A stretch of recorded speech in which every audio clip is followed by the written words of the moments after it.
Hey everyone, Clio here, and today it's the first video in a series, which is of course the sort of like end of year footage in which I will be going over in this video my most surprising and most disappointing books, in the next one my worst books of 2020, and in the next one my best books of 2020.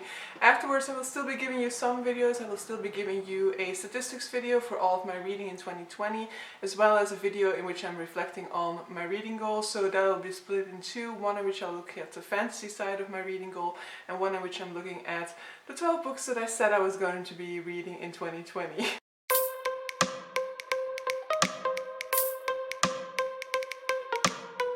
But so without further ado, let's dive into this one. This year I decided to combine both my most surprising and my most disappointing books into one single video, so you'll have something positive and negative in this video altogether. Mind you, my most disappointing books doesn't necessarily mean that I think all these books are bad or something like that. Sometimes my anticipation for them was just so high that they just couldn't live up to that. My most surprising books don't necessarily mean that all of those books are 5-star reads, for example. I can still have certain problems with elements of that book. But altogether I was either, not expecting much from that book, or I just didn't really know what to expect going into it, and the book ended up delivering more than I expected it to. So let's start off with one of the earliest books that I read in 2020, and that is Spring by Ellie Smith. So Spring is part of a seasonal quartet that she started, I think, 3 years ago or something, and it is now completely finished. In August the final installment, Summer, came out, which I've yet to read. However, I read both Autumn and Winter previously, and while there was something about the writing style that did intrigue me, and there were definitely elements, especially about Autumn, that did grab my attention, I have zero memories of Winter. And I do remember having difficulties with both of these, in getting into them, in staying focused, staying committed to them, and in really seeing why everybody was raving about Ellie Smith. So I have definitely seen that a lot of people have difficulties with Ellie Smith's writing style. And so I was starting to get to the conclusion that I was the same, that I didn't like Ellie Smith's writing style, that there was just something about it that was for other people but not for me. However, I then listened to Spring by Ellie Smith. I don't know whether it's part of the reason, the fact that I listened to that one rather than try to read it myself physically. Maybe I should go back to Autumn and Winter and reread them in the audiobook format. I definitely do think that I want to do that when I'm going to go through Summer. But I loved it. I was so engrossed. I listened to that audiobook in one go. It was a day in which I was sick. I was lying on the sofa. I didn't have anything to do, so I just listened to that audiobook the whole way through, and I just enjoyed it so much. So Spring centers mostly around the problematic of the refugee crisis.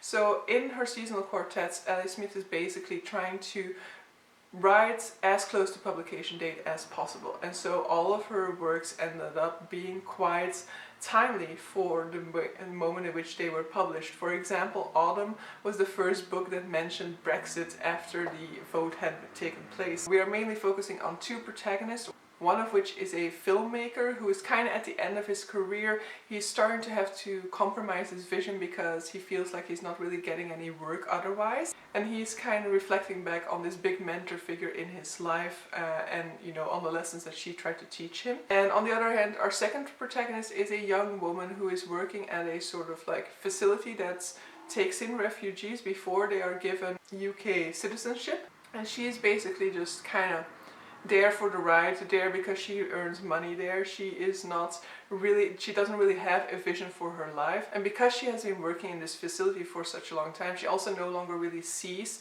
these refugees as humans. She no longer sees the way in which they dehumanize them with the way in which this facility works. But then one day a young girl manages to infiltrate this facility, and she talks to the principal of the facility in order to improve the lives of the people in there. Through circumstances, both of our protagonists will end up in contact with this young girl. They will end up going on this journey together with this young girl. This young girl is very much a sort of like magical realism element, to which at no point in the story is it really clear whether this little girl is even real. And but I just really loved it. I loved its discussion of art and compromise, in the way in which sometimes an artist needs to compromise his vision, or this sort of discussion of whether you should go there, whether you should compromise your vision in order to be commercial. The way in which it was talking about the refugee crisis and that dehumanization And while quite a lot of it is blurry in my mind at this point in time, I really remember that this is one in which I was completely engrossed, absolutely loved it all the way through, and I was so excited to dive into summer, which I then didn't end up doing, balancing it out with a disappointing read, and that will be Six of Crows by Leigh Bardugo. So it's not fully disappointing, as in I was already a little bit hesitant when I went into it. So this is a YA heist fantasy, and I like heist plots. I like a big cast of characters, a sort of crew gang that we get to hang out with, which has like some diverse characters to fall in love with, and then there's always this sort of like banter between the group. It always has this sort of like found family vibe to it, and so those elements are elements that I typically love, and so I also like them in this book. However, when I went into it I was already hesitant because I'm no longer able to really enjoy YA fantasy, or at least a whole lot of the YA fantasy that I've been trying, I've really not been vibing very well with. It's kind of that something that started around when I was 25 or something like that. I just read so much YA fantasy between the age of 20 and 25 that at the age of 25 I was kind of burned out of YA fantasy, I guess. I was just kind of starting to see how they would all blend into one, they would all do the exact same thing. The plotline was so predictable, and that is my main qualm with Six of Crows, that it is predictable. I mean, I knew the ending of this book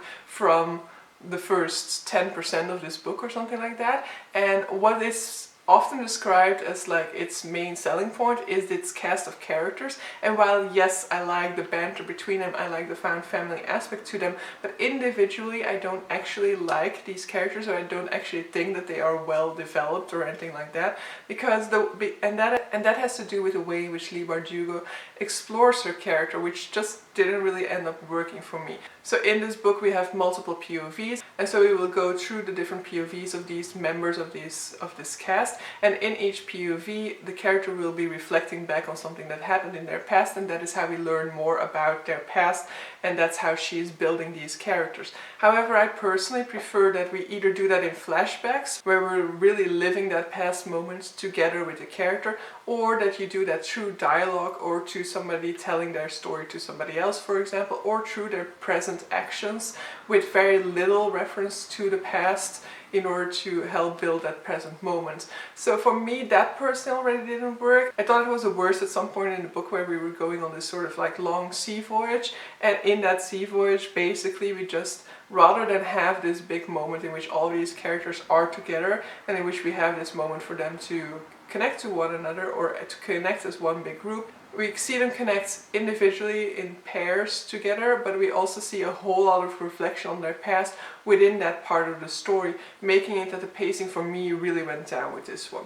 I think this one was disappointing. The sequel, Crooked Kingdom, I just absolutely did not like, and so that just reminds me that I need to put it on my worst books of 2020 video, spoiler for that one, because that one to me, yeah, I'll have to go into my worst books of 2020. But so this one, sadly a letdown. I didn't dislike it altogether. I actually even gave it like a 4-star rating the first time, but I do think that the things that I dislike about it I need to take away more than just a star for them. Compared to my other 4-star reads, this one definitely doesn't hold up for me personally. Next up, a book that's a little bit of a stretch to put in here, and that is Loveless by Oseman, because I did expect to love it, but I didn't expect to love it that much. So Loveless is a book that has asexuality representation, and during this year I kind of figured out for myself that asexuality is the sort of like label that best fits my personal sexuality, and so I really wanted to read this book. I had not read any Alice Oseman, and I had not shown any previous interest in reading Alice Oseman neither, because I'm not necessarily a big fan of contemporary, though this year I did have quite a good winning streak with some contemporaries that I read this year. But most of those have been hard-hitting contemporaries, and this one isn't a hard-hitting contemporary. However, the whole exploration of asexuality and the ability for me to see myself in it so often really vibed very well. I knew that it was going to be about asexuality, and so I was so intrigued about the fact of like reading about a character going through these sort of like questions and the quests that I've gone through. And I have never really sought myself out in literature, and haven't ever really seen myself in literature. And of course this is not seeing myself, but it is seeing part of my identity in literature, and I didn't know how strong of a connection that would build with a book, and so in that sense it really completely surprised me. You know, I've always understood the need for representation, but I've never really personally felt the need for representation for myself, for my personal identity within literature, because I never really needed to read about my reality. I thought I just read about other people's reality and was able to empathize and to link certain things to my reality, but I've never had a book that had so much of me and of my life story in it. So yeah, I absolutely loved it. Moving on to another disappointing read, and that is sadly Mordew by Pheby. So I really wanted to love this, and I was really so hyped for this one because I follow the publisher. This is one of the few publishers that I follow. So this is by Gallybagger Press, which is a small independent publication house in the UK. I had previously read their Ducks Newbury report. That's actually how I started to follow them, because they have such passion for the books that they're bringing out, and they really managed to get that across. However, sadly, the experience of reading this book was then not what I anticipated or not what I needed out of this book. And the difficult thing with this one is then as well that I cannot really fully understand what it did wrong or fully explain what's wrong with this one. So in this one we are following Nathan, who is a young boy growing up in the slums. It's a very dark, gloomy world, and in this one he basically is kind of searching through the mud for these live organisms that he can then sell for money in order to buy medicines for his father, who is grievously ill. However, Nathan also has a secret, because he does have a spark that his father has always told him he has to keep hidden. However, he does use the spark in order to be able to capture more of these live organisms and get more money in order to save his father, but that draws the attention of the master of Mordew. It's very much a book in which he's kind of fighting the odds, because this entire world seems to be working against him, and the master of Mordew seems to be all-powerful, all-knowing, and you very much see how Nathan is like entangled in his clutches. There were definitely elements to this that I liked. I liked how he was the cost of using his magic, because he definitely had this sort of like hurt in his arm, and at certain times this hurt became so bad that he could no longer use his arm. So I definitely love this idea of this magic coming at a big cost, at a big personal cost, and of him having to live with that pain, live through that pain. And I like the darkness of this world. However, there was also something whimsical about it, I guess, that didn't really work for me. Like, it had a world that was unlike the worlds that you get in most fantasy books, which in essence I liked at the beginning, because it meant that there was like nothing predictable about this one, because you had like people with shark heads, or you had these sort of like animals that you never heard of. So there a lot of fantasy went into this one, a lot of imagination went into this one, and so it meant that you are introduced to a world that and that of course meant that there were different rules than others, but maybe there were also just a little bit too little rules. I've never had a problem with a magic system being too loose, but I definitely had this problem with this one, where I started to feel like you couldn't really predict what was possible, what wasn't possible within this world, and so certain things definitely felt very convenient in that sense of the world. But overall, I expected it to be grim dark, and it had those dark elements, but because we were looking at it from the perspective of a young child, I guess there was also this sort of whimsy to it, and this innocence that didn't really blend well with that dark world for me, or didn't blend as powerfully as I would have liked to see it go. So yeah, there was something missing. I also feel like I somehow missed the connection with our protagonist throughout this one. So yeah, there was just a whole lot of elements that came together in this one to result in a disappointing read, and mainly it was just difficult to get through. So I pushed myself through the entirety of this book, but I will say that definitely at certain points in the book I had to read like, I could only read 10 pages a day, and those 10 pages would feel like I'd struggled through like an hour of reading or something like that. So yeah, something didn't click with this one for me. So yeah, I do definitely encourage people to try it out if you find yourself intrigued by that premise, because I definitely have seen a lot of positive reviews for this book as well. Sadly for me, it just didn't really work. Next up, an interesting one for the surprising ones, and that is Hard Times by Charles Dickens. It's interesting because this is actually a reread. So I read Hard Times when I was in university, so like 10 years ago, even more at this point in time, and it is actually my first Dickens. If you follow my channel, you know that I have a goal to read all of Dickens' works, but this book didn't start that goal. When I first read this book, I was just meh about the whole endeavor. I didn't really understand why Charles Dickens was such a big name, didn't really vibe all that well with it, but throughout the years, definitely throughout my university years, I read a few other Dickens. I've definitely read Oliver Twist and Great Expectations at that time, and I think A Christmas Carol I probably also read around that time, and those books definitely helped me convince, not necessarily Great Expectations, but definitely Oliver Twist and A Christmas Carol are some of my favorite Dickenses, and so they helped me convince that I wanted to try out more of his works and I wanted to achieve the goal of reading all of Charles Dickens' works. So contrary to that goal, I then reread Hard Times this year, but then Kate Veal, she decided to read Hard Times for her Patreon book club, and I'm part of that Patreon book club, and so I decided I was going to reread it alongside that book club, and it was such a good reread. I so enjoyed this reread. I so love this book, and it is a combination of everything that I love about Dickens, while also being able to be concise and avoid some of the flaws that Dickens sometimes has in his works. So the experience that I had been having with the recent books that I read by him was that I felt them to be a little bit too circular,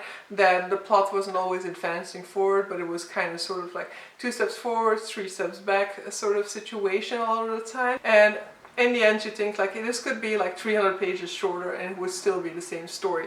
This is not the case with Hard Times. Hard Times is definitely a well plotted book. At the end of my edition there was also a chapter layout that Dickens made in order to create this work, which according to the information given in the sort of like text surrounding Hard Times is one of the first times in which he actually really plotted his books out very well in advance, and it absolutely worked in its favor. I absolutely love this world. It has its typical Dickens characters, but at the same time I also feel like the characters aren't necessarily as much of a caricature as they usually are. So a lot of times Dickens' worlds are inhabited by inherently good and inherently evil characters, and they don't really span or they don't really cross over. However, in this one we definitely have at least one character that will reflect back on the earlier decisions within this novel and figure out that he might have gone about things in the wrong way, and so he will become like redeemed in that sense. But so in this one we're basically looking at this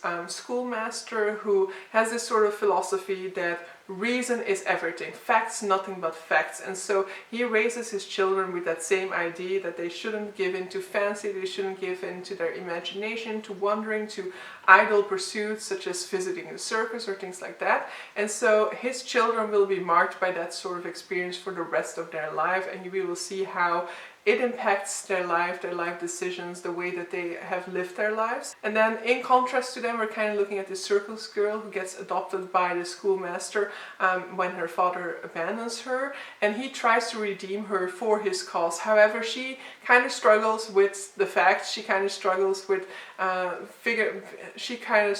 adopting this sort of purely factual way of looking at the world. And so in part throughout this book we're looking at these 3 children and the way in which their lives develop from there. Next on the side of the disappointing reads, I have Empire of Gold by S.A. Chakraborty. This is the 3rd book in the Devabha trilogy, and this is definitely a controversial one because almost everybody who I see talk about this book says how they love it and how they think it was the best book in the series so far.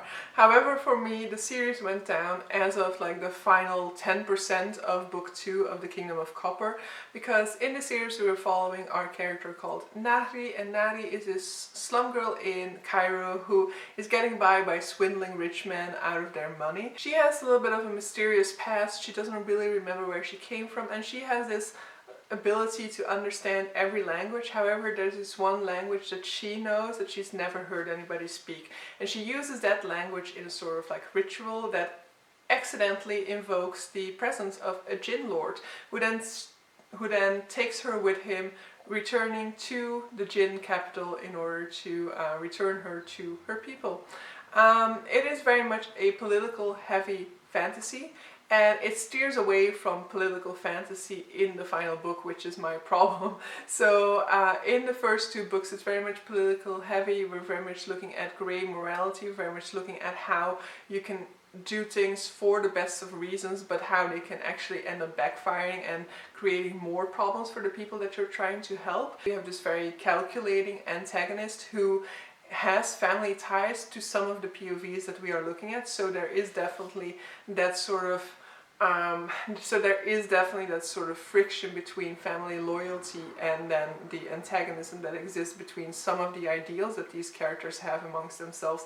And so I absolutely love those first two books in which we're looking at this sort of antagonist relationship, and in which we're really seeing how we have an intriguing plot, and in which it's very much more about the political intrigue, the way in which we can try and further these lives by playing the political game. And there is definitely some magical elements to this world and things like that, and I absolutely loved that, but I definitely loved how they were constrained within that political system. However, at the end of the second book, and throughout the second book, there were already hints that we're going to kind of overthrow this status quo that we're in, that we're going to shake the board up, let's say it like that. And I didn't want it to go there, it ended up going there. And so in the third book, from my point of view, everything becomes less nuanced, it becomes less morally grey, it becomes more black and white. And so even though there is this sort of family connection there as well in that third book, I definitely think that the acts that have been performed there make it quite easy to overcome that and make it quite clear that this is a evil character that we need to destroy. And so it all just became too clear, too simplistic from my point of view. In the third one, actually another perspective became my favorite, because that was actually the perspective of somebody who has always been so extremely loyal and who sees these gruesome acts and has to kind of come to terms with them, has to kind of struggle internally about whether he's going to remain loyal or not.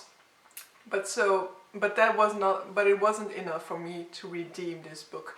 So yeah, in the end it was just disappointing for me. I won't say it was a bad read, I still enjoyed reading it, there were definitely still elements that I enjoyed about it, but it didn't rise to that level that the first book, for example, had been to me, or that the second book was until the final 10% of it.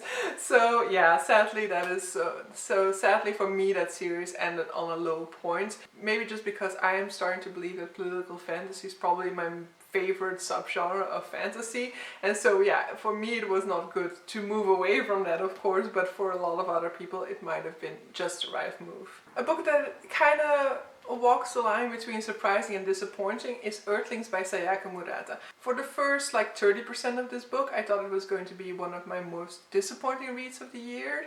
I thought it would land in my worst books. I thought it was going to be a DNF, and I did definitely get very close to DNFing it, but then it redeemed itself, and it redeemed itself a whole lot, so that by the end of this, I could of course no longer give it a 5-star rating, because I had absolutely thought about stopping at the 30% point of this book, but it ended up really delivering, and I ended up really appreciating it.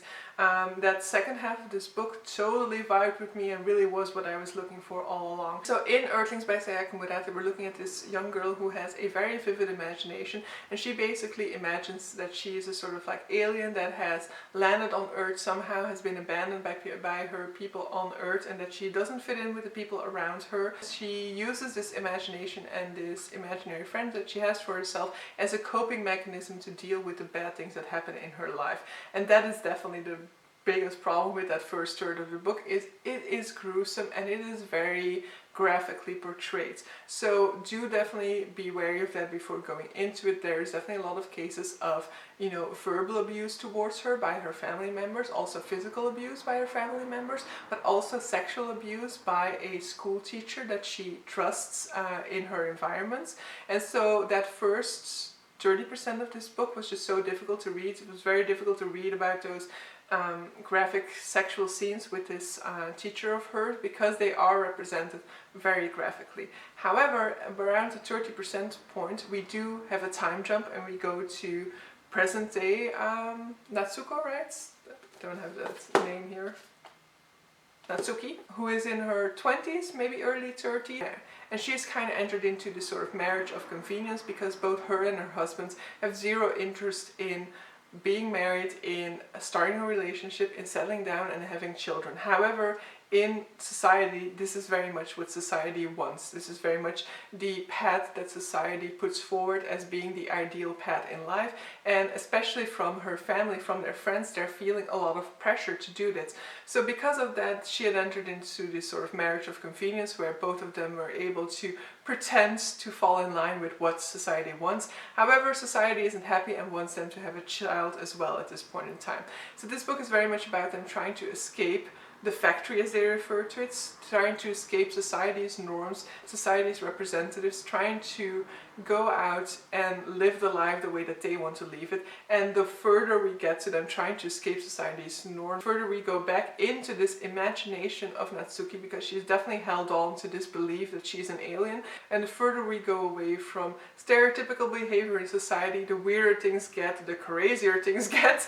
And so it is a wild ride, and I definitely can understand that this does not work for a whole lot of people. As I said in that first third of the book, I was very uncomfortable. I've never been as uncomfortable as I was with this book in that first third of the book, but that second half of it really, I mean, that second half, it was everything that I expected of it. Because I went into this loving the author's previous work, so I had high expectations, and then at first I was like, oh no, she's going to completely disappoint me, but then we went back to what I had loved about her previous work, Convenience Store Woman.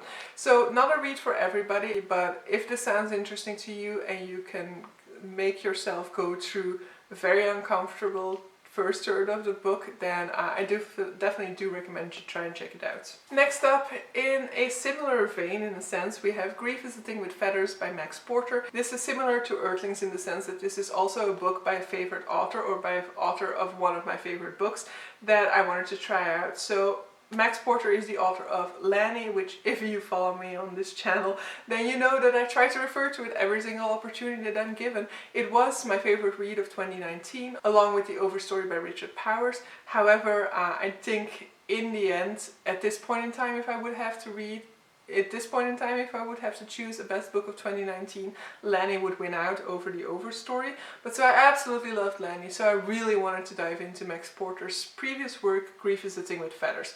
However, I did also know, of course, that there was a possibility for me not to like it, because basically Lanny is his first sort of like fiction debut. It's his fiction debut. Before that he didn't really write fiction. And so Grief is a Thing with Feather is also more of a sort of like poetry entry. It's not necessarily fully poetry. There are also sort of like these sort of like essays or like short fragments in there, so I wouldn't necessarily know what to label the structure of this book, but it is definitely very experimental. But Lanny also was experimental, but it was just more traditional with some experimentation going into this, whereas this is very much more like experimental poetry or something like that, and I don't really like poetry all that much. And so with this one I was kind of lost for a lot of times. So it definitely deals with this family that is grieving over the loss of the mother figure, and so we're looking at this father and his two children dealing with their grief, and their grief is personified in the form of a big giant raven that visits them in their house. And I think the raven is also quite blasphemous and like curses and stuff like that, but yeah, a lot of it went over my head. It also refers a lot to is it Ted Hughes, to the husband of Sylvia Plath, and apparently if you read his poetry collection you get a lot more out of this one, but I was not intrigued enough after reading this to try and do that and try and revisit this one. But I am not giving up on Max Porter yet. I loved Lanny, so if there's even a small chance of me reading another book by Max Porter and loving it the way that I loved Lanny, I'm definitely going to take it. So in January he's coming out with a new book, The Death of Francis Bacon, and so I have already pre-ordered that one, and I'm hoping to have that one on my Best Books of 2021 video. Final one that I have put in my Surprising Books of 2020 video, because I also don't want to make this too long, and I've been filming for God knows how long, because I cannot keep these things concise. I have to talk about every book for like 6 minutes apparently. But so another surprising read for me was You Should See Me in Crown by Leah Johnson. So this is a YA contemporary in which we're following this girl who her financial aid for university falls through, and so she needs to find an alternative path. In her school there's actually a possibility to win a scholarship if you become prom queen or prom king. So And while our protagonist has never really shown an interest in being prom queen, she definitely will go all out in order to get the financial aid that she needs in order to pursue her dream. But she falls in love with one of the other contestants for prom queen. So it is a queer love story, and what I very much loved about it is that it surprised me. It didn't go the way that I thought it was going to go. It kind of abandoned an element that I thought was going to cause strife pretty early on, and actually the sort of like conflict that ensues within this book is more of a conflict between our protagonist and one of her friends than really a conflict between these two love interests. You know, some of the elements that I really loved about this was, of course, first of all, that queer romance. I definitely loved this romance relationship, and I love that exploration as well, because our character is actually already out to her friends at the beginning of this book, so it's not a sort of story of discovering your sexuality, but it's definitely a story of like embracing it, coming out with it more fully, especially as she is running for prom queen. It's something that can very much work against her. Secondly, it's very much also looking at this sort of like hurt of a lost friendship, because she was super strong with this boy when she was in junior high, is it what it's called like that? I don't know exactly, but so earlier on she was very close to this friend, but then when they went to high school they kind of drifted apart. He was kind of avoiding her, or that's at least how she sees things, and then throughout this book we'll actually be rekindling that friendship as well. And so in this case it was a book that surprised me, because I had these sort of prejudices about where the story was going in advance, and it totally blew them out of the park. It totally blew them away. And I was very much wrong about this book, and I absolutely loved it in the end. And then the final disappointing read that I'm going to be mentioning is The Alchemist by Paulo Coelho, which is also a special one because this is also a reread. So this is a book that I read when I was like 16 probably. I had to read it for school. This was required reading, and I absolutely fell in love with it. I think a lot of my friends didn't necessarily love this all that much, and I couldn't understand why not. Now I understand. And it's not necessarily that I hated this book. It was just a huge disappointment rereading this one.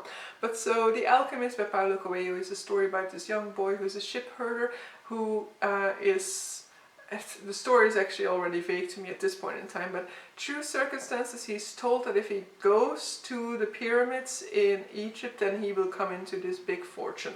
And this story is all about trusting in the universe to guide you. It's all about being in tune with yourself, with your desires, with what gives you energy, with what fuels your passion.